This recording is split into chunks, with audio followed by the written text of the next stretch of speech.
This is the Seven Figure Agency Podcast. Discover the strategies and techniques to grow a highly successful and profitable digital marketing agency with your host, Josh Nelson. We are part of our agency growth series where we're interviewing highly successful digital marketing agencies from across the country on how they've grown and scaled their digital marketing agencies. Today, I'm super excited to be joined live in studio by Jay Berkowitz from 10 Golden Rules. Specializes in working with law firms, runs an amazing multiple seven-figure agency, and is a real true thought leader in this digital marketing space for quite some time. So, Jay, thanks so much for being here. My pleasure. Thanks for having me. So, for the sake of the watchers, like, kind of give us the lay of the land. How many clients? How much recurring revenue? Like, what's the current status in the business? I guess we've got about 50 clients. We were congratulated this year to become Titans. So double seven-figure agency, and that was about 6 months ago. We've kept growing nice and steady. Like I'm the turtle. My wife calls me the turtle. Slow and steady wins the race. Always Mr. Steady. Excellent. So multiple seven figures, working with law firms. Tell us a little bit about the service offering. Like, what is it that you do for these law firms that you work with? Well, I like to say we do all four parts of Google because about 70% of our business is personal injury. And you don't go to Facebook to look for a personal injury lawyer. So it's all about Google. And I've sort of coined that there's four parts of Google now in that business because there's the Google screen, the Google Maps, the pay-per-click, and the SEO. And there's really four different specialists in our firm, or four different specialties that we've had to master. And we do social media and videos and newsletters and other stuff, but really the heart of it is Google. Excellent. So lots of organic search focused. Idea kind of like price point, like what the monthly fee looks like for a typical client? We average around $5,000 a month. Okay. So it's an expensive niche to on the higher end. If you want to compete in personal injury, you need a good agency. Excellent. So multiple seven figures, working with lawyers, higher end service offering. Tell us a little bit about the backstory, because to multiple seven figures is an exciting journey. Tell us how you got into digital marketing and kind of how you got to where you are at today. Yeah, sure. Well, 10 Golden Rules, even going further back, I worked for big brands, Coca-Cola, McDonald's. I was a director of marketing, and I saw the internet coming one day when I was at Coca-Cola, and we were getting our first website up, and we were only allowed to put the Coke jingle. And Pepsi had interactive games and fun stuff for kids, and it was really cool. And Coke would only let us run the jingle, and so I knew the internet was going to be a game changer, so I wanted to get all into internet. Took a job with Sprint, getting people their first emails and getting companies their first websites. And then I joined ediets.com, and it was an online.com in 2002. Google was still in beta. Mark Zuckerberg was still in high school. And we were spending $40 million on MSN, Yahoo, and AOL running ads to bring people to eDiets. So I was very lucky at 2002 to run that many ads and see how people actually react. What do they click on? What do they do when they come to the website? We were always running an A/B test. So we were learning, like, what do people like? What do they respond to? What kind of offers? Signing them up for our newsletter. And so I was asked to speak at the Direct Marketing Association, and I wrote the 10 Golden Rules of Online Marketing because it was kind of a personal brand exercise to sort of carve out my expertise and position myself as a digital expert in these very early days, and it worked. I didn't know where it was going to go, but when I spoke on stage, and you always say stage time is money time. Yeah. A bunch of people came rushing up at the end and asked me if I would consult for them and help them get them on the internet and explain to them this new Google thing. And so, I did that for many years.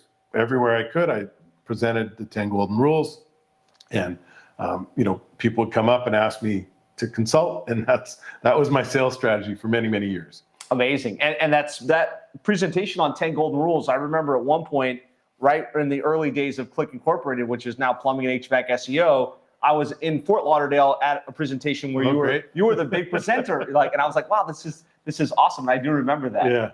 Yeah. I mean, I used to say, have PowerPoint will travel. There was an old Western, like have gun will travel, Will Paladin or something. So I just would, go everywhere I could. I would present at all the American Marketing Association, Digital Marketing Association, and that's how I built the business in the early days. Amazing. So you work for some of these big Fortune 500 companies, Then you had a startup where you had a massive success within digital marketing, and you kind of positioned yourself. How did you make the pivot into a focus on legal? Well, I had a niche agency, and we didn't really call them niche agencies back then, but I was in digital when digital was very unique at that time. And, people would say, well, you don't do TV.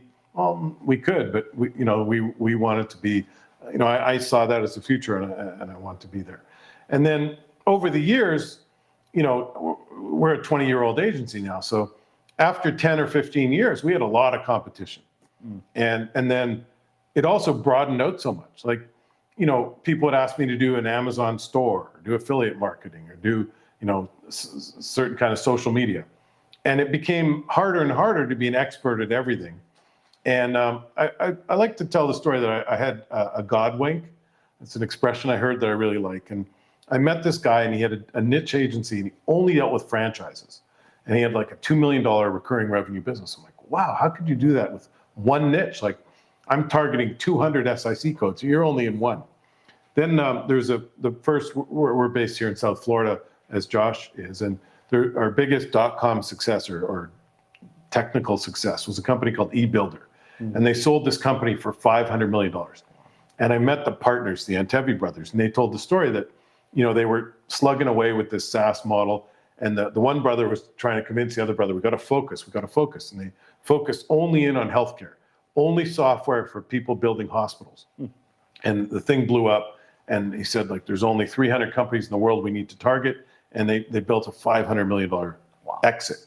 And then the third God wink was when I went to the seven-figure agency conference. And I was meeting people who were like concrete coding experts who became concrete coding marketing experts and seven-figure agencies. And a good friend, Billy Sticker, who worked at a chiropractor's office in marketing and started Chiro Candy marketing only to chiropractors, and it has I think a 3 times seven-figure agency. It's, $3 million agency. So I realized, okay, I've got to focus now. And we had about 40% of our business was seminar and events. We were doing like the big Tony Robbins events. And about 40% of our business was lawyers. And the lawyers definitely fit the seven-figure agency model, because the events would come and go, and they might pay their bills, and it was performance-based. We were always chasing these guys down. But the lawyers were very good, steady clients. They could sign a monthly retainer. They really needed your services, and they paid their bills, which was quite nice. So we picked the lawyer niche, I guess about 3-4 years ago. Amazing. So a couple of things he said there that hopefully stand out to you.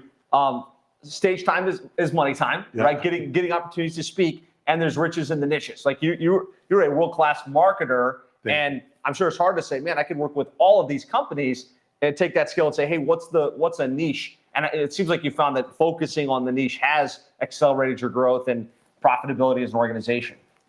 Yeah, the great thing about the niche is like, now I know what I do. and for a while there, it was becoming challenging because I was trying to be the expert at everything. And I was speaking at the Affiliate Summit Conference. And the next week I was at the, Independent Jewelers Association in Dallas, Texas. And it was like, I was trying to figure out all these business models and all these things. And I was stretched thin. My team, you bring back a new deal to my team, like, hey, today we're promoting an island where you can swim with dolphins in the natural environment. And they're like, okay, great. We got to figure out a whole other business. So, being in one niche, we're really focused on Google. It's made my life easier, made my team's life easier. And the other thing, we got really good at it. I didn't really appreciate how effective it is when you focus. You get really good at something. It's obvious, but.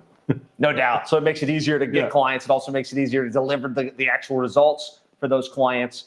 Let's talk about how you do get clients. Like what are some of the strategies that are working best for you today to get attorney clients at these higher level tickets? Well, I think referrals, we all want referrals, and referrals are great. And referrals are, clients are fantastic. When somebody calls a client up and says, oh, you guys are so busy. What's your secret? And they say 10 golden rules, and they call up. We all love to get those phone calls. But I've nurtured a lot of relationships. And like I said, we've been focused on this lawyer niche and going to all the conferences, but really building relationship with people. One of the so many things that I picked up from seven-figure agencies, from Josh and from our other superstar members. Jim Aline said that whenever he does his podcast and his webinar, he gets the industry influencers and sets up a meeting with them at the conferences. And so I've been doing that and building relationships with the real rock stars in the lawyer industry, the other folks who are selling to the lawyers, the software companies, and all the consultants and accountants and everyone who specializes in the law. And so we're really starting to get referrals from those folks. So I'd say 30% of our business is referrals. 30% probably comes from our marketing and our webinars. Again, thank you to Seven Figure Agency for showing us the model. And we do a webinar every single month. We've done it for 4 years since I really came to your first conference. And it has nothing to do with webinars. I always like to tell people it's a tactic that shows thought leadership. And every month it's like, hey, learn PPC for law firms, learn SEO for law firms. One thing Josh is very giving. He says, use my presentation. So I used your presentation yesterday. I did a new presentation where I took Josh's plumbing presentation and crafted it for lawyers called Triple Your Success with the right digital marketing plan. Love it. And I got a lead this morning on my website, and the guy was on the webinar, and he's ready to go. So those are fantastic. But also the extension of the webinar on our YouTube channel, we have all our webinars. It's been viewed 250,000 times. So a couple times a month, someone's like, hey, I was on your webinar. I know you guys know how to do local service ads, and we want to go with you. And so it's like they're coming in pre-sold. It's awesome. And then we have another 20 or 30% of our business comes from outreach marketing. We've got some appointment setters and doing some calling, a lot of emailing, and building the business. So it sounds like a lot of authority positioning. So for those of you listening, thinking, how do I apply this to my niche or to, if you happen to be in legal, right? Just cold calling is probably the hardest way to land attorneys, right? I mean, if you're going after any niche, cold calling, cold emails, you can get there, but it's hard. If you can elevate your positioning by being at the conferences, having a booth, speaking, like being a thought leader, putting out content and podcasting, that is what's going to position you as the expert to get clients to come to you pre-positioned to buy. I think the other thing that he said that's really important is when he goes to those events, he's not just there at his booth, trying to get people to schedule strategy session. He's making relationships. He's connecting with the other exhibitors, and that can create joint venture opportunities and more thought leadership that you can tap into. Yeah, I hate being in the booth. So personally, I like to see the other speakers, and I'm out. So my team's in the booth. Personally, I'm not a booth guy, and I like Jim taught us. I schedule a lot of podcasts and interviews while I'm at the event and while we're together with you. So you'll do that right at the event. Yep. Hey, hey, so and so, come over. Do it at breakfast, do it at lunch, whatever. Yeah. And you just do that on your phone, or is there any technology you use for that? Actually, I have a similar thing. These audio clips. Okay. And it connects to your phone or your computer, and so I'll just set the computer up on the desk and do the interview. That's a great takeaway, guys. Yeah. If you're not doing that, use that time where you're live, and your prospects are live, or those potential joint ventures are live, and get together and create some content. And those relationships form in those conversations. That wouldn't have happened if you were just coming by and say, hey, you want me to refer you and we can refer each other. You got to find ways to create those relationships. Yeah, and you have to be fairly proactive. Good people do come to you, but and then the best thing, Josh said it, and I repeated it: stage time is money time. You really want to get on stage at those events, and then ideally I try and get on day one. It's a little thing, but if you're on the third day in the afternoon, everyone's already flying home. Checked out. If you can get on day one and you can do a killer presentation, people are going to come to your booth and pull you over the 3 days or whatever the conference is, and that's really been great for us. I know you've published a couple of books. Talk to us about how those books have played into your marketing strategy and how you use that potentially to position yourself and/or get speaking opportunities. Yeah, I mean, the book makes you the expert. I wrote the first book, The 10 Golden Rules of Online Marketing, 20 years ago now. It makes me crazy to think that. And, a lot of times I'm introduced in those referral emails, like, oh, you got to talk to Jay. He's the guy who wrote the book. And it just gives you that authority. And I've done a couple other books, and my new book on the law niche specific is almost done and coming out. And, we'll use it at the conferences, and we'll use it for prospects. I'm going to tie in a charity angle, and if like a donation to the Legal Aid Society, if people buy the book, and so it'll have multiple legs. So someone once told me it's like the $5 business card, but it really makes you an expert. Right. So like the $5 business card idea there is if you have a business card, they're going to throw that away immediately. Yeah. If you hand them a book, that's going to be tangible. Like they're going to either put it in their briefcase, it'll wind up on their desk. They're not going to throw that away. Yeah. Yeah. And, it's worked great for me for 20 years, and I highly recommend it. So let's talk a little bit about speaking opportunities, because I think you do really good on this. Any tips for that agency owner that's trying to figure out, hey, I'd love to speak, but I have no idea like why they would want me to come or how to get those types of opportunities? Well, to start out, you need a presentation, and you can start out with something relatively small. I do the 10 golden rules. By the way, don't do 10. That's a lot of bullets. Because I've done the 10 golden rules with podcasting and social media and artificial intelligence, but it's a lot easier to do 3 or 5. I highly recommend that. But come up with a short presentation and get out there. You can do it at your local chamber of commerce, your Rotary clubs. I remember once I was speaking at a Rotary club and 7 people showed up. And so I'm thinking, oh my goodness, I crafted this whole presentation and I customized it for the group and I rehearsed it, and I was up late at night and there's only 7 people here. Well, one of the guys comes up to me at the end and says, hey, I realize we're a small group today, but I have a large company and I'd like you to come speak at our annual meeting. And we became friends and clients. And so, and then what happens a lot of times, those small groups bubble up to bigger groups. So at the end of every presentation, I say, thank you guys so much.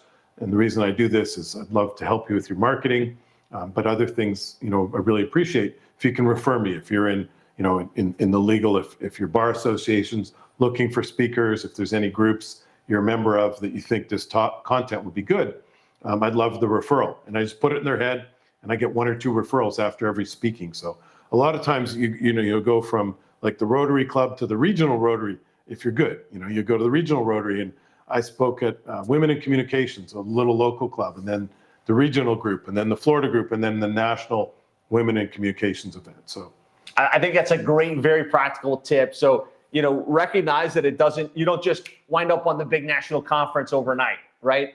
You're going to wind up speaking on webinars, maybe for a handful of people, speaking at some local small groups, and try and get video recordings of that so you have some social proof. That way it kind of steps up. Very similar for me at Plumbing HVAC SEO. When I started speaking, I wanted to speak at the national conference, and I wound up speaking at the Miami Plumbing Contractor Association, which had worked your way up. 20 people in it, right? Literally 20 people. And one of them happened to be the president that happened to be one of our first clients. Awesome. And it kind of moved up from there. I did get some bigger stages over time. But, those little meetings can be just as profitable as when you speak in front of a massive group.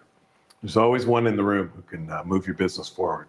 Yeah. And if not, at least you're getting some at-bats and you're getting some skills and you're getting some pictures. So great practical tips there. I want to shift gears a little bit. Well, actually, before we do, I want to talk about webinars. You've done this very consistently. You've done this very well. What's one webinar topic that's worked really well for you in the last couple of years? And any takeaways on how to promote the webinar to get the most juice out of them? Well, there's a little balancing act, because when I do a webinar on like how to rank in Google Maps for law firms, there's probably only going to be like 50 people, and we do it. We promote it through our email and our social media. We also promote it on LinkedIn. We create a LinkedIn event and invite people to the event. So like if I get 50 register from social and from my email, I'll get another 50 on LinkedIn. But I also find there's a value in doing the sexier topics, the newer topics. So when local service ads became available for lawyers, I jumped on it right away. In a month in, I did local service, and people didn't really understand it. But I did it again about 4 months later, and we got maybe 100 registrants on the regular and 100 on LinkedIn. And then I did TikTok for lawyers. Hot topic, 300 registrants, set my new record. And then I did AI for lawyers, 400 registrants. Wow. But, I would balance the two, because, the AI for lawyers is thought leadership, got a ton of views, maybe 15,000 views on our YouTube channel. But, Google Maps for lawyers, local service ads for lawyers gets lawyers who are looking to hire us. Right. So it's a bit of a balancing act.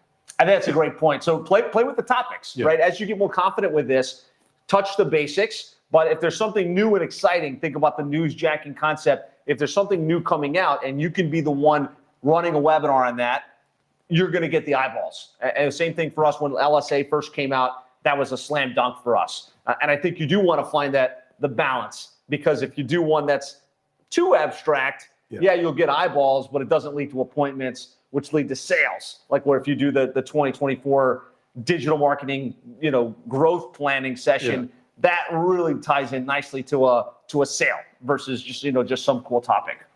And so we do the annual plan, like if you follow Josh's model. And, I got to be honest, and I thank you so much, because, I used to watch Josh's webinar and I used to take notes, and then I'd create my slides and change the plumbing reference to lawyer reference.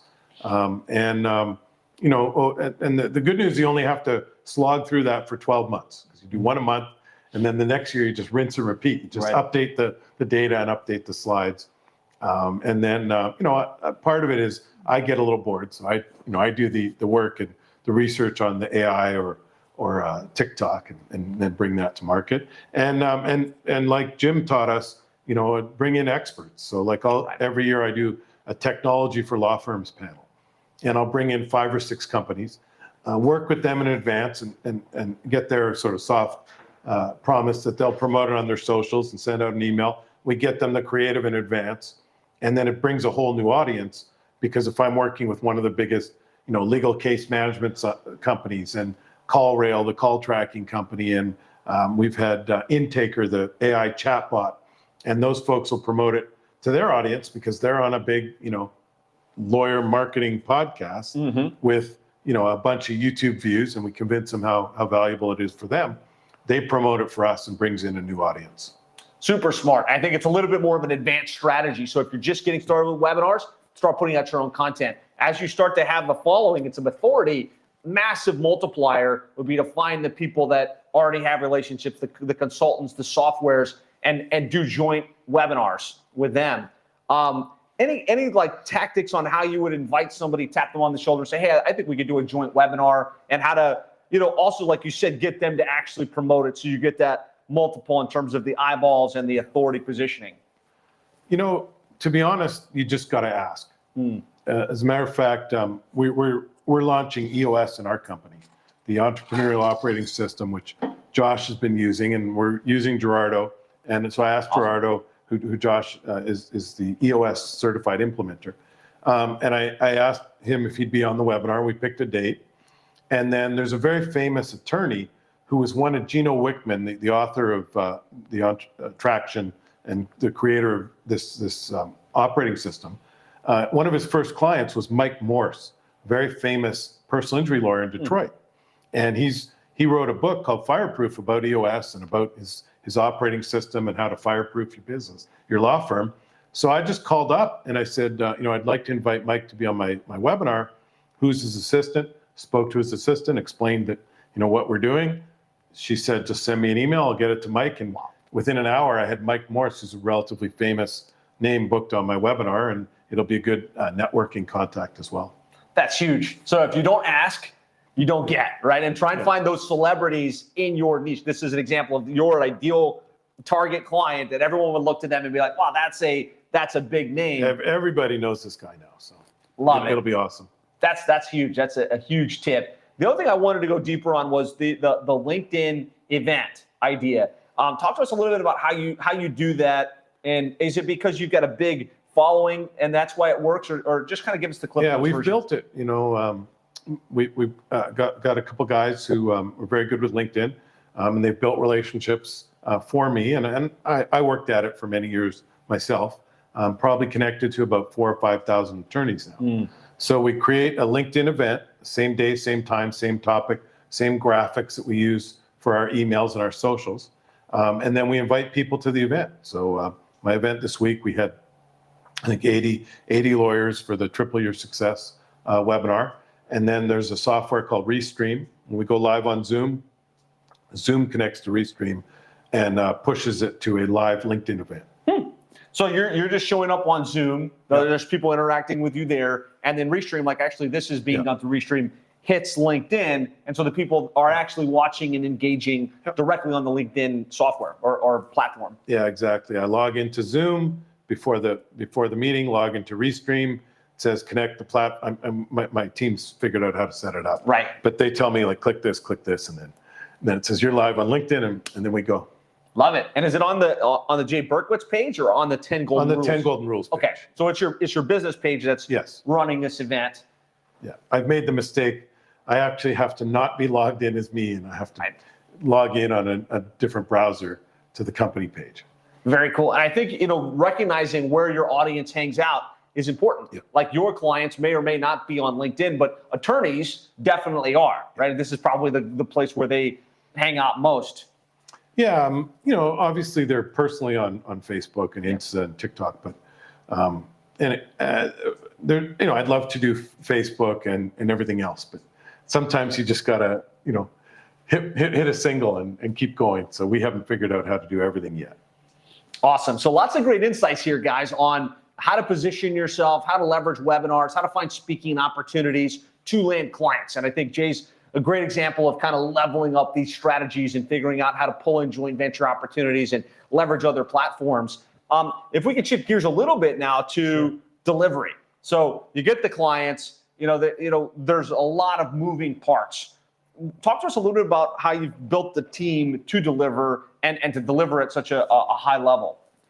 And so many things I've learned from seven-figure agencies. So thanks again to the community. One of the things that we've used is a software called ClickUp. And one of the things that's so powerful about seven-figure agencies, like you just go on the Facebook group and you ask like, hey, we're looking at Asana and ClickUp, and I forget, we had 2 or 3 other options, and we wanted a better project management system. And like 6 out of 7 people are like, ClickUp. ClickUp's the way to go, 1,000%. And then I think you had some guys, Zen Pilot or something. And they did a session, an educational session for us. And then they had 45 templates that we purchased for ClickUp for agencies. And so now we have what we call SOPs, standard operating procedures, that are in this software. So if we're doing something like setting up a new Google Maps location, a lot of people are adding a second and third location. There's 17 or 24 steps in ClickUp, and we can assign it to one of 2 or 3 people on the team, but it's going to get done right because we're constantly honing our best practices. So in terms of delivering the product, we have systems. It's in a software. It's the task is assigned to someone. We can check it against the checklist, and we can coach people if they do it wrong, because we have essentially a digital manual for how to do everything. And we've frankly been doing this for 20 years. I was lucky enough, someone gave me the book E-Myth about how to systematize your business. And so we've been E-mything our business from day one. We used to have binders on how to do things. With all the SOPs. Yeah. We just took those and made them digital. So the product is pretty systematized now. And it's really about figuring out the best way to do it. And it always changes. So you've got to be constantly iterating, and we deliver a very consistent product and get very consistent results. Love it. So good, guys. Have a project management system. Really innovate and set up not just the checklists, but also the SOPs or playbooks, so that you can bring new people into the process as you grow. What does the operational team look like? Onshore, offshore, anything you can talk about how you've kind of structured the team? I mean, all the management's here in North America, and we pretty much have evolved like 3 department managers now. Awesome. So I'm trying to get out of the day-to-day in all the departments, but we have a director of search and strategy, we call it, and so they're the SEO, pay-per-click, local service ad, and social media team reports to them. We've got an account management team, or we call them customer success managers, report to a director now. And we have a new marketing and sales position that's working with me on all the stuff we do for ourselves. Outstanding. And it sounds like E-Myth what's kind of got your wheels in turn, and now you're also looking to implement even deeper EOS, or you've implemented EOS to build that leadership team and to kind of get them to level up and take more ownership in the operational side of things. Yeah, what I love about EOS, and I read the book Traction 6-7 years ago, and we weren't quite ready, and it's really the team's ready now for it. But we've been using component parts, so we've been using the level 10 meeting agendas. We've been using scorecard. We've been doing rocks for 7 or 8 years. Like, we do a quarterly brainstorming and develop our top 5 priorities for the company. And then everybody individually has their top 5 priorities for the quarter. So we've been using the component parts for many years, but we're going to do it, all in. And we had a book club, and every week we read a chapter of the book, What the Heck is EOS? And it's my fourth EOS book.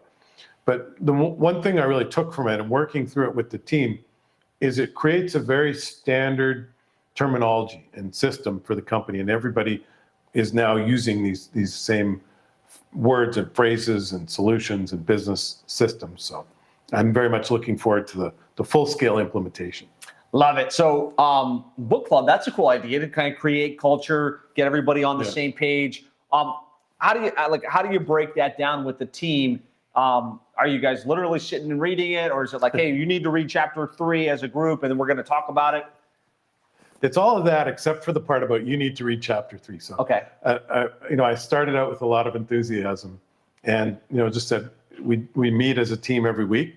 So I said, I'd send everybody the book through Amazon, and then I said, you got to read chapter 1, and next week we're going to talk about it. So, of course, there's always the A students who read the chapter, took notes, dissected it, gave us great feedback. And it was very clear who had done the reading for the week and who hadn't. And at first I was thinking of the stick, like, if you didn't do your reading, what's going to happen? And then I realized, the carrot's much better than the stick, if you use that old metaphor or whatever. And so I said, look, Amy and Alyssa, you guys did great this week. Thank you so much for doing your homework. I want you to pick a $25 Amazon gift certificate, and I'm going to send it to you. And the next week, hey, what Amazon gift certificate did you get? Oh, I picked the wine one. I picked the, So, everybody started getting a little bit more enthusiastic for a chance to win something. I love that. I think that's a smart takeaway. How often do you rotate books? Well, we've done it, I've done it through the years, but we revamped a book called Eat That Frog by Brian Tracy. Yeah. Great book. Highly recommend it. About setting your top 3 priorities in the morning and getting those done first thing. So we did that earlier this year. And there's, 8-10 chapters in a book. You do 1 a week, and you're, before you know it, you're done. Love it. Great idea to create culture, to make sure everybody's thinking and learning and that similar language, right? If the group is speaking the same language, it makes it so much easier to mesh and to communicate. Let's talk about retention. So, retaining attorneys is notoriously hard. What are some like great nuggets you can share with the group on how you're able to retain your clients and keep them on board long term? Well, results is obviously, the obvious answer, but, assuming you're doing a pretty good job there, you also have to communicate your results to the clients. So we're pretty diligent with a monthly meeting. For bigger clients, we meet twice a month. We call the first meeting the performance meeting, the second meeting the check-in meeting. But we run the agency like a business. We've got an agenda. We've got a Google Slides deck. We've got all the reporting, screenshots of everything in the deck, and we go through it in a business-like manner. We actually start every meeting with the joke of the week. And it's become sort of a breaks the ice a little bit joke. Well, our mission is to be fun, easy to use, and deliver amazing return on investment. So the fun part is, that reminds us to be fun, but also, like, there was a time in our business where we were presenting the same data to the same companies for the first week or the second week of the month. And it got very drudgerous. For us, like, it was the same chart. And so I had to remind us and remind myself, we've got to be fun, especially with lawyers. There's not many instances where it's a pleasant experience, that these guys are, the injury lawyers or divorce lawyers or bankruptcy lawyers. Maybe if you're getting someone their first house or someone's buying a business, but most of the rest of their week is pretty crappy. So we want to be fun, and we want to be high energy, and we want to come with a bad joke that we can all laugh at or a good joke that works. Love it. And so we run the business like a business. And what happens is, the first couple times, maybe they don't show up or they're late. And then, we call them and we get them on the phone and on the Zoom meeting. And they realize, there's really good value here.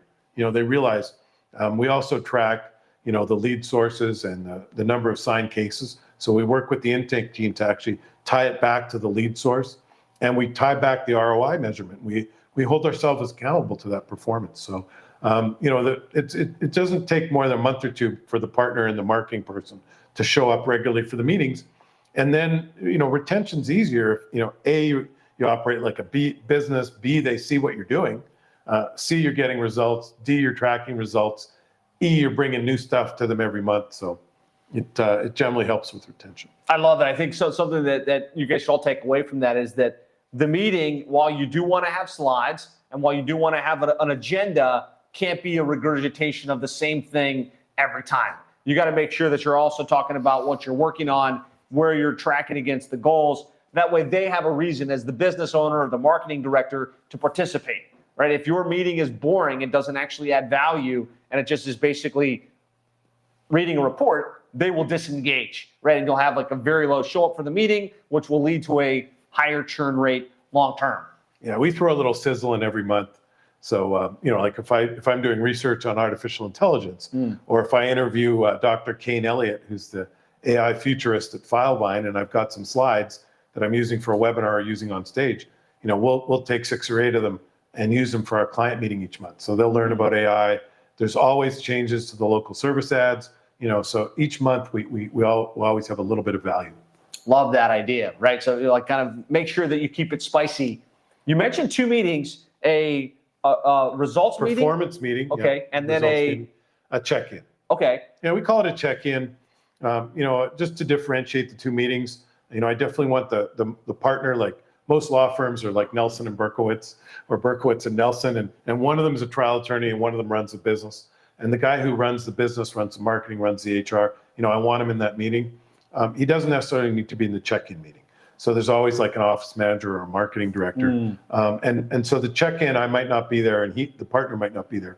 And that's more of, hey, we're getting some content approved, some social media approved, maybe fixing something or, following up on something. Amazing. So good. Is this a group like where you're doing this with all your clients, or is this one-on-one meetings? Oh, no, yeah. These are his results, his data or her data. This is one-on-one. Got it. So it's like one-on-one meetings with each of these guys twice a month. The first one is more strategic. Hey, here high level, here's where things are headed. The next one is more technical. Hey, here's what we need from you. Here's the approvals. And it might hit 2 different people within the organization. And for smaller clients, we still have the check-in, but it's virtual. So we'll send them an email. Hey, just want to let you know your pay-per-click's on track. You got this many leads. We were still waiting for this approval. That's typical. Amazing. So great stuff. We talked about how you land clients, how you deliver world-class results, kind of what the team looks like and how you're scaling the organization. Any other tips you'd want to share with the digital marketing agency owner on kind of how they can do better, either on delivery or on how they're growing? The tip I want to share is how much value we've gotten from 7-Figure Agency and how much value is available. There's great training online.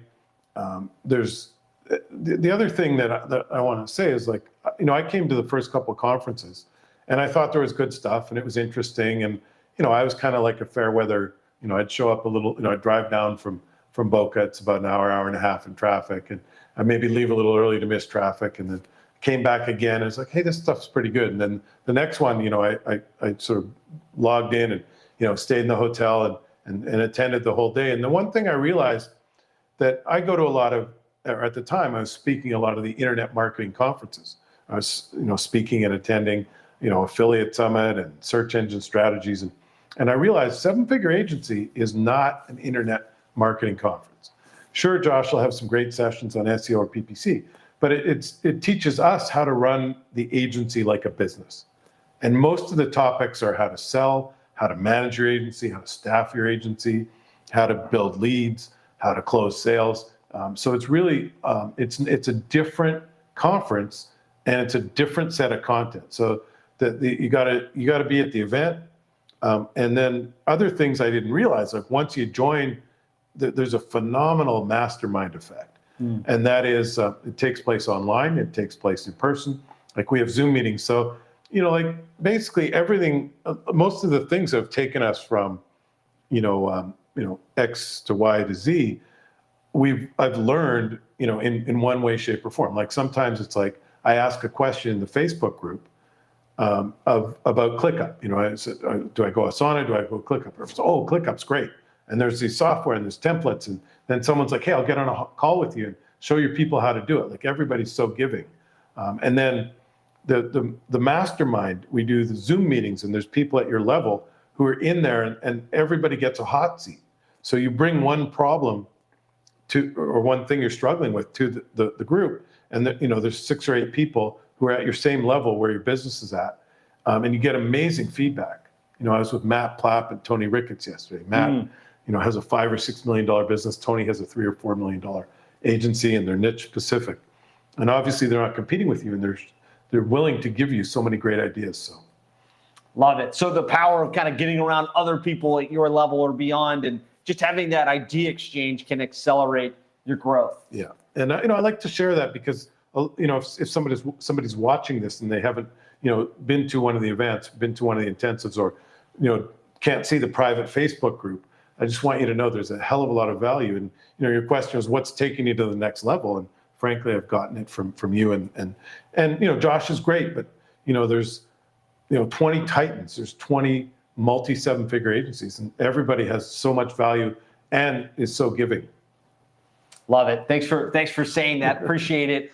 So kind of as we wrap up, kind of one last question. If you were talking to that agency that's at 40,000, 50,000, they're trying to get to the next level, what would be like one last piece of wisdom you would leave them with? I worked in the seminar and event business and I saw Tony Robbins about 8 times in about 3 years. And he says success leaves clues. And you don't have to figure all this stuff out yourself. And, for many years, I was a member of a lot of masterminds. I was at my CEO mastermind today, and I'm the only agency in the room. But the beauty of this is you're with other experts. You're with other people who are figuring out exactly the same problem, but they're not competing directly with you because they're in another niche. So success leaves clues. Like that's the fastest way to, you don't have to struggle through it for 2 years of picking the wrong software and doing the wrong implementation, not knowing how, like we had ClickUp, we had these 45 templates. We were up and running in 2-3 months and it's been great. We've been on it for 3 years now. So just faster route to success. Love it. Well, Jay, congratulations on your success. Thanks for being here. Thank you. Thanks for being such an amazing active participant at 7-Figure Agency. We're truly My honored pleasure. to have you as part of the community.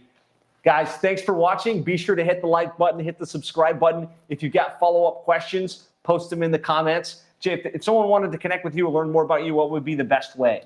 10goldenrules.com or Jay Berkowitz on all the social media. There's a couple guys, Dr. Jay Berkowitz and Professor Jay Berkowitz, probably a lot more important to society, but I always beat them to the new social media. So I'm Jay Berkowitz on Twitter, LinkedIn, Facebook, etc. Excellent. Well, thanks so much for sharing. Thanks for watching, everybody. And we'll catch you on a future episode of the 7-Figure Agency